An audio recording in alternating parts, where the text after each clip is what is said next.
Baiklah, Assalamualaikum warahmatullahi wabarakatuh.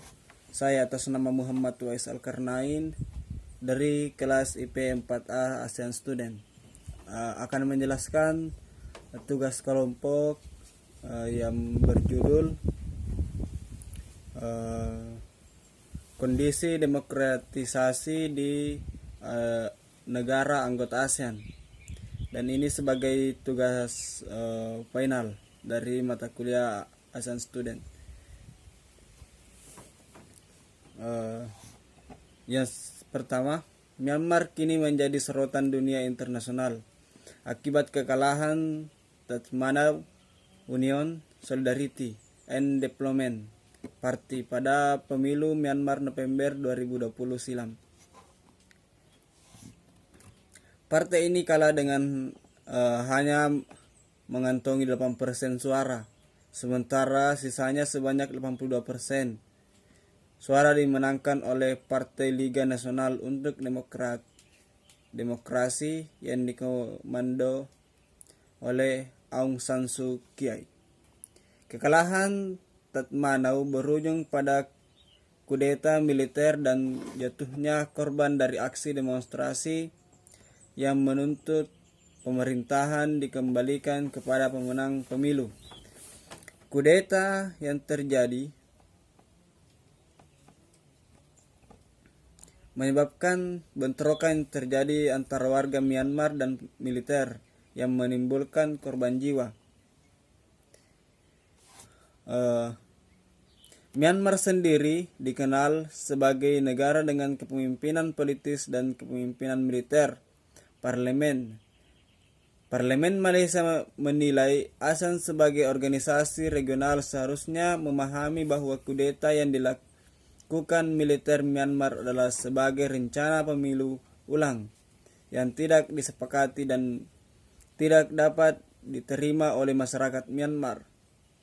Perhimpunan negara di Asia Tenggara ini harusnya dapat bersikap dan memberikan masukan untuk menekan Myanmar dan mengambil sikap tegas dengan mengeluarkan Myanmar dari blok ASEAN jika pemimpin militer di negara tersebut tidak dapat mengakhiri kudeta yang saat ini terjadi. Selain melanggar prinsip hak asasi manusia, ASEAN seharusnya bisa memiliki kekuasaan dan delegasi tingkat tinggi dan dalam upaya mengunjungi Myanmar dan berupaya mengembalikan pemerintahan kepada Aung San Suu Kyi.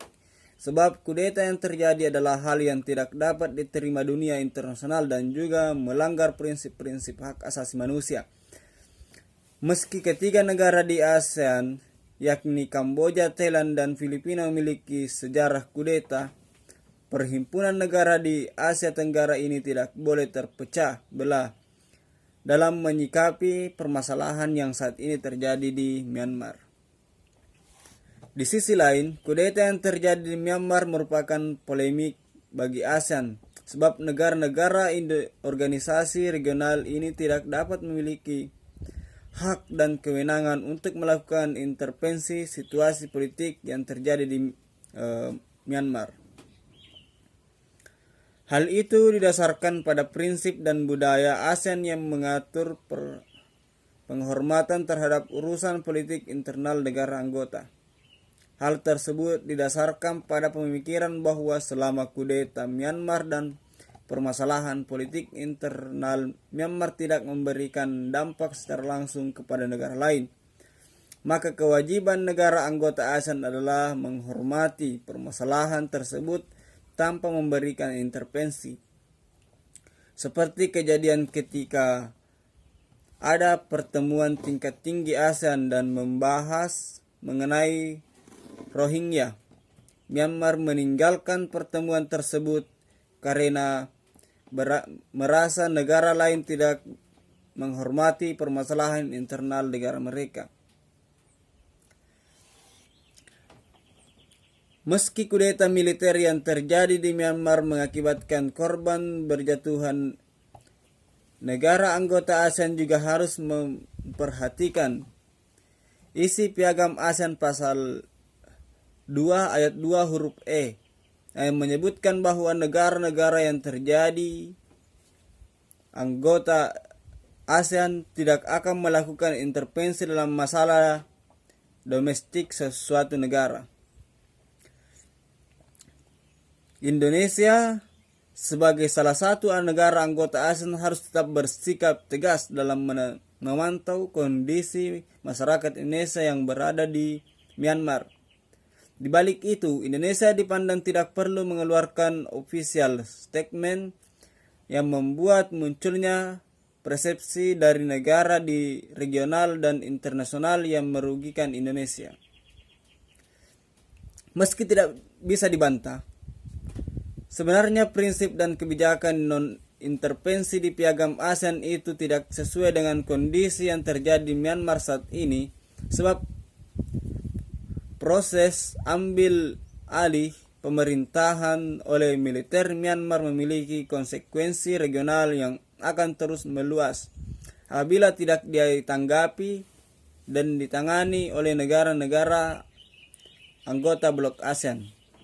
Sebagai contoh, karena kudeta militer yang terjadi akan semakin banyak pengungsi yang berdatangan ke Malaysia, Thailand, dan Indonesia. Tentu kedatangan pengungsi ini akan menjadi masalah baru bagi stabilitas keamanan negara-negara tersebut. Selain masih di dalam belenggu prinsip non-intervensi, kudeta militer yang terjadi di Myanmar memperlihatkan fakta bahwa ruang tumbuh bagi demokrasi dan penghormatan terhadap hak asasi manusia di ASEAN kini semakin sempit.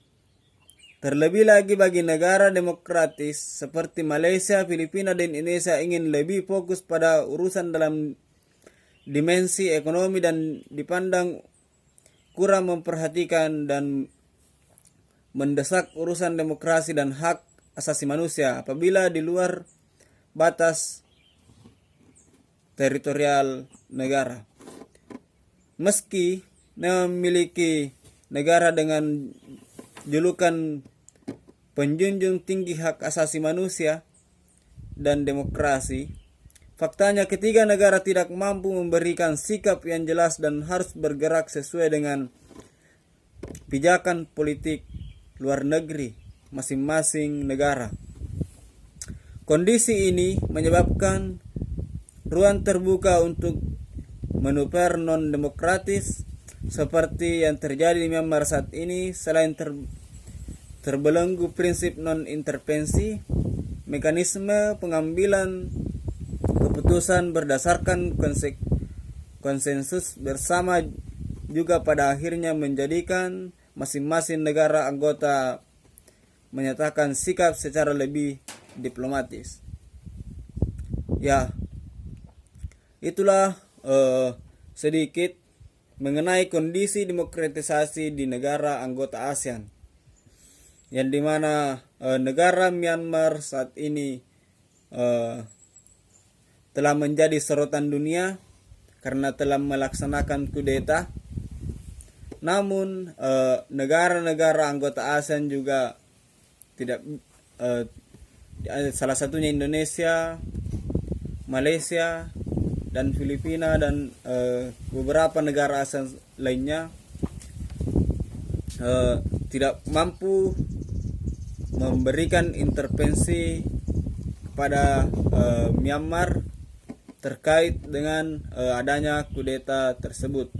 Ya, itulah penjelasan singkat dari saya. Lebih dan kurangnya mohon dimaafkan.